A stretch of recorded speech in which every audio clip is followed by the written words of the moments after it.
Tonight, the death toll rising from a powerful system that's now wreaking havoc across the Northeast.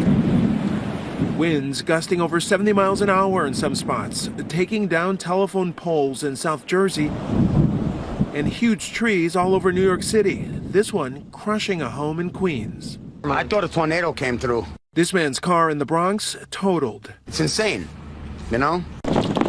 In Northeast Philadelphia, neighbors mourning a woman who was killed when a tree crushed her car overnight. Good, sweet, kind woman, churchly, care for everyone, have a big heart. In Detroit, icy water inundating homes after a 4.5-foot water main burst open on the city's southwest side this morning. More than 75 people had to be brought to safety, many of them children.